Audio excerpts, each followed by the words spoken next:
to No Taboo Mom Podcast, where real stories inspire real change. My name is Eva. Hello, my name is Julia, and I welcome you to our next episode. And our topic today will be maternity leave around the world and the cost of motherhood. Maternity leave isn't the same everywhere. Some countries offer more than a year paid leave and others offer nothing at all. And when we say nothing, we mean seriously zero, not one paid day. But there are some things that people don't realize. And this is that maternity leave isn't just about the time off, right? So it's about how society actually values mothers and if we're expected to take care of our babies without support, just by ourselves. And today we're unpacking the maternity leave, how it really looks like across the globe, and what are the differences between maternity leave, parental leave, and allowance. We need to understand those terminologies. And of course, how everything looks for different women and different families. A quick note is that both Julia and I gave birth in Germany, a country that offers one of the most generous systems in Europe. And we were going to speak from our own experience. But before we're going to move on, I think it's time that we set up a stage. So Julia, could you please explain the difference between the maternity leave, parental leave, allowance? So before we dive in, let's make sure we are all on the same page.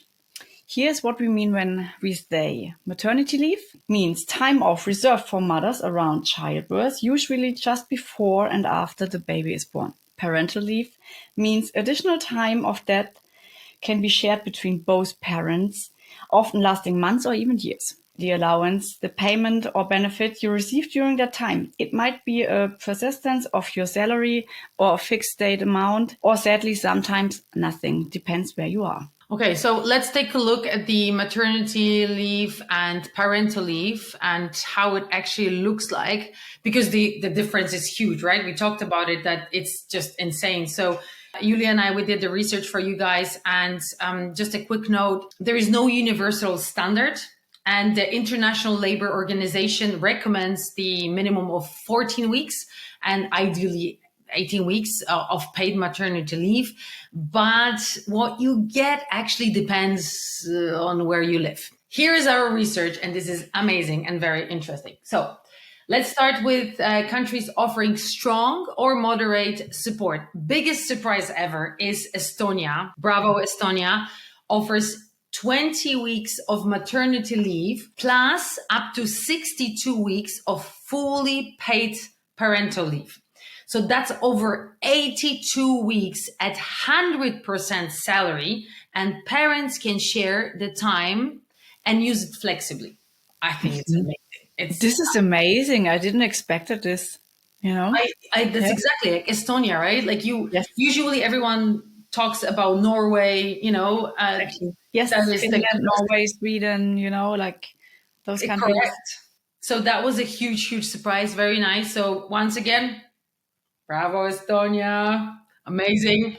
Norway, of course, as we just said, 49 weeks at 100% pay and 59 weeks at 80%.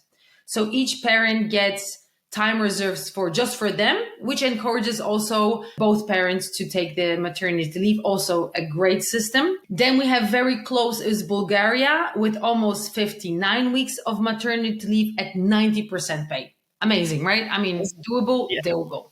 Mm-hmm. Then we have a big gap. Nothing really happened. So there is we're here almost at 60 days. And then we have Poland with 20 weeks of maternity leave at full pay, plus the 32 weeks of parental leave at 60 to 80% of the payments. And this combined structure is often ranked as among the best. So still okay. Then we have Canada with 16 weeks of maternity leave and up to 50 weeks of shared parental leave, but it only is at 55% of salary. So you can see already there is a big difference, right?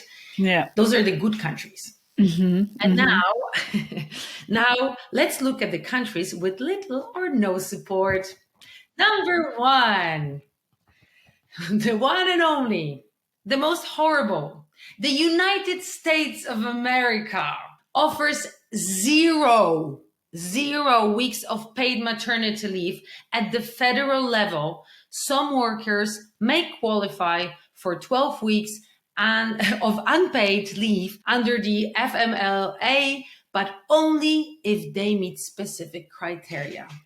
God bless America. 12 weeks. 12 weeks, and literally United States can high five with countries like Papua New Guinea, which is amazing. And I think there are a couple of, I think there were like 7 or 8 countries that offer 0 weeks of paid maternity leave, but I still cannot even put it all together in my head. How is it possible that this powerful country, the United States of America, with American Dream, offers 0? Yeah. Yeah, 0. where your dreams come true. Even creating a family.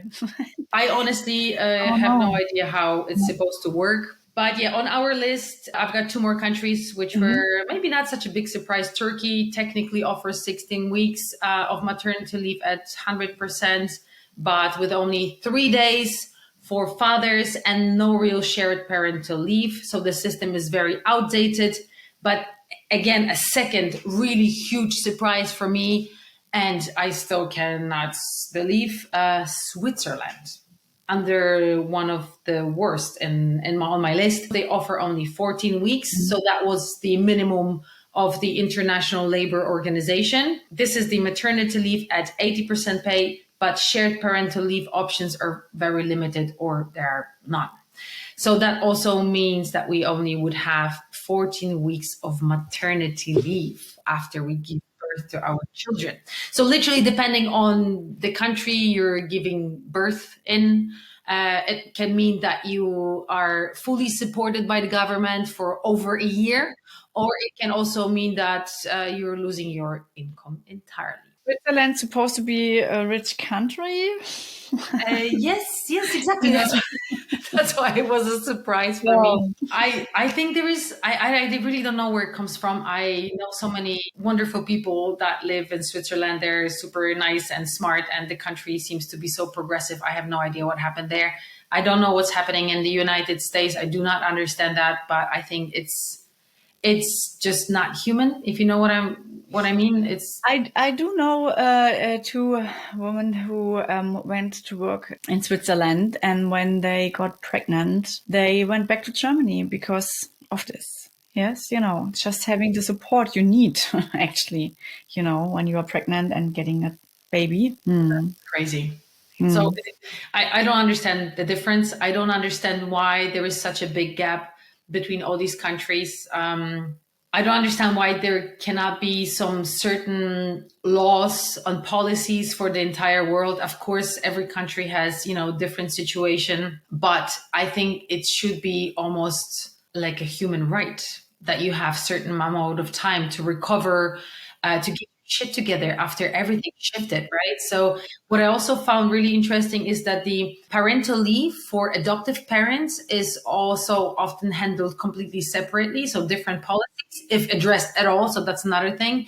And while some countries extend this generous paid leave, other offers no support for adoptive parents. And I think that's I know some examples. Yeah. So I wanted to ask, what was your experience like with maternity and parental leave in Germany? And did you feel that the government, that the system supported you in the ways you most expected it? Or would you change anything? How did it feel for you? Yeah, so there are different important things about it, because before you give birth, you can leave work earlier, but it depends what kind of field you work in. So I did work on a psychiatric ward, and because of the danger sometimes, they took me off work a little bit earlier than expected, So you still can do different kind of jobs then in the field, like, paperwork and stuff like that, but not on the bed next to the client.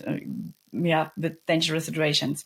So I think this makes sense. And then you're going to leave earlier, and then you get money from your kind of health insurance. Like it's something like when you are sick over 6 weeks, then your health insurance takes over. So you only get a part of your full salary. I think it's like 60%. It was back in my days. So when I left work early because of this, so I didn't have full salary, but okay, so at least, I could pay my rent and stuff like that, and you couldn't move far away anyway. So with the big belly. Yeah. So then I did give birth, and we had to fill out a couple of things on paperwork. So we decided to take 14 months instead of 12 months, because you only get for 12 months, I think, 100% salary. And afterwards, the next 2 months, it's just, I don't know, a little bit less. So we took 14 months, and it felt great. So we had a very nice time. Everything was covered. You also get like money for your child from the government on top of it. So I felt safe, safe. I didn't have financial anxieties or something. I could pay everything like it was before. Then there is a difference. My husband is self-employed, so he didn't have the chance to take time off. So this is just think about it when you're self-employed and you just can stay at home like somebody who is employed and can take the paternal leave like we do. So, but this was fine as well. It's okay. So I think it's a long time you have with your baby.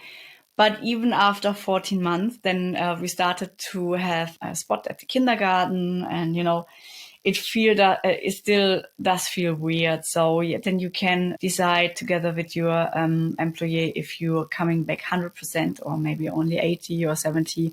So I was coming back 50%. I got to pick up my kid a little bit earlier, so we had more time, because I was still also breastfeeding and stuff like that. So still, it's a long, long time you get with full salary, but it felt weird even after 14 months to give your baby away. Yes, but it's better than somewhere else. Even when you are ready and you would like to go back to work, you put that little thing, 1 year, Jesus, 12 months, to the daycare, and then you get sick over and over and over Yeah, again, right? Remember that time? So if your child is not sick, you're sick, or your partner is sick, and it's just a vicious circle of madness.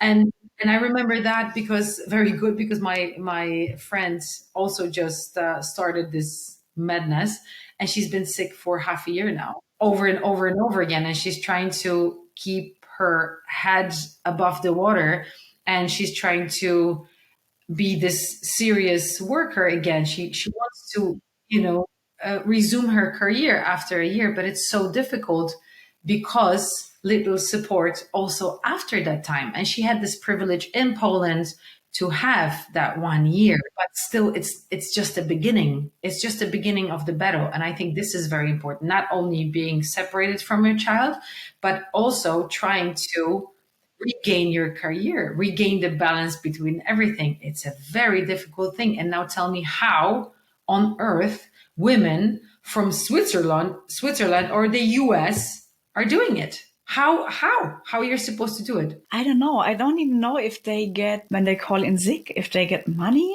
for their work. I'm not sure. We get paid when we are calling sick. We still get paid, and the full amount of it. So, and I think it might be different in the US. So this would be horrible if you bring everything, from daycare, all the flu and the leases and whatever you can get, and then you can't work. So you feel guilty. At work, you feel guilty with your kid. You feel guilty, for everybody, because you are never 100% there because you are sick all the time. I'm thinking, in that moment, what would be the solution for everyone? Of course, there's, without a doubt, I don't think we even have to give a comment on it that, this is crazy to offer such a limited time off, because the maternity leave isn't just about, many weeks off, right? I think it's about how the society supports women. And this is a huge physical and mental transition, and it's a demanding time, and we all need support. And if you're still bleeding and recovering physically from having a baby, and if you're breastfeeding, how are you breastfeeding? How are you supposed to go to work and breastfeed? Especially that we all know that not all places on earth are friendly for women that wants to breastfeed. I always felt so ashamed. Also, in the beginning, you have to do it like every 2 hours sometimes. So I don't know how work friendly this is to go somewhere to pump your breast milk, you know? Exactly. And I think this time right after having a baby should be a protected time, so that we can bond with our babies, we can heal physically, we can adjust, and all without pressure, not just tick tock, it's time to go back to work because you're not going to be able to pay your rent. I cannot even imagine being a single parent in that situation, because if you do have a partner, then most likely your partner is going to provide in this way or the other. But if you're alone and you're in Switzerland and US, what do you do? How are you supposed to survive? I don't understand.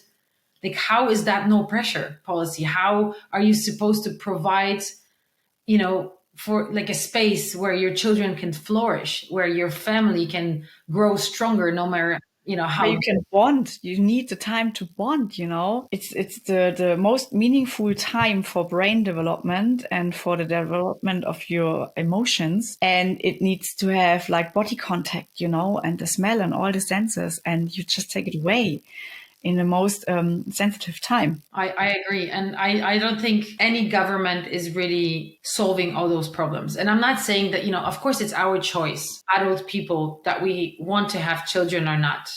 But I think if we're trying to achieve a society, a healthy society, right, with healthier families, with stronger communities, the future of generations. I mean, we women mostly, right, most of the time carry that privilege and burden at the same time. So I think that the support is very limited, or there is almost no support in some countries. And I don't think this is right. And I don't have an answer. Of course, it's not always easy just by saying, as we said, okay, you guys have, let's make it a policy for the whole world. Everyone gets at least half a year to a year, depending on the country. Yes, it would solve some sort of problems. But I had a feeling also that women are left for themselves to solve their coming back to work and resuming their career. It's kind of like, what are you talking about? In Germany, you could say like, oh, you guys, you had your year, shut up and just move on with your life. Yeah, but moving on with our lives was also not just entirely easy. And you mentioned, Robert, being self-employed, and I also am self-employed, and I was self-employed at that time. I was out of the business for almost 2 years. What do you think it meant for my business? It's our choice, you know, if you want to have a baby. Yes, first it's our choice, but we live in a country and we all want to have a great economy. So, we put our kids in social context and also being a part of a whole country and economy, to let the country bloom. There is a responsibility from the government to take care of families with kids. So it's not just us, I couldn't agree more. It's just, it affects us all. It's not just a problem of fathers, mothers, and the kids. And if the policy makers fail to act in a way, they are not just failing the mothers and the families, they're holding back, from the progress for everyone, for the whole society. And I agree.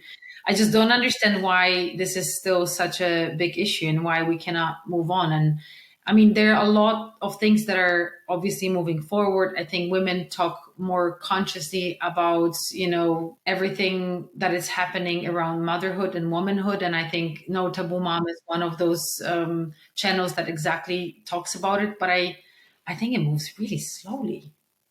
And please, can someone explain me what's up with the US? If you are from the US, reach out. We want to know and hear about your experience. This would be great.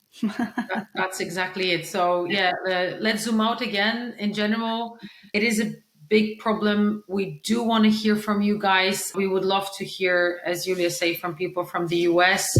And also from the other countries, of course. Let's talk about it. Tell us. Exactly. Obviously, guys, I didn't mention all of the countries here. But if you have any insights how it feels, then please reach out, let us know. So what's the takeaway? I think we, just like you said, we have to talk about it. We have to bring this to people who are responsible also for our health, for the health of our babies, to our employees, and into the politics. So I'm always like, here, we have to work all together. But we also have to support each other to talk about our possibility to stay at home like 12 to 14 months. Hear us, US, hear us, other countries, that's something we at least need to heal, to bond, and then to keep on coming back into society and be a part of it. Everybody of us. We are mothers and also our children and also our fathers. So the daddies of the babies. Yes. So let's keep the pressure on. That's pretty much the summary. Let's talk about it. We're watching you. But thank you for listening. Don't forget to follow No Taboo Mom on Instagram, YouTube, and your favorite podcast app. And if you haven't seen it yet, our website, notaboo.mom, has wonderful, powerful stories about womanhood and motherhood and everything in between. So check it out if you haven't seen it yet. Thank you again and see you next time. See you next time.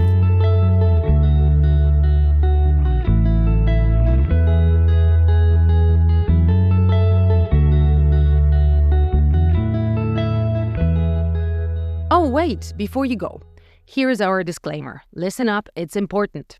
The No Taboo Mom podcast is for informational and entertainment purposes only.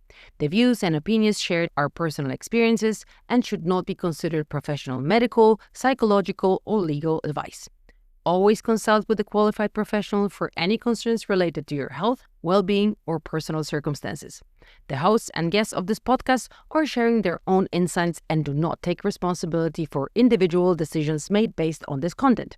All right, that's it. See you next time.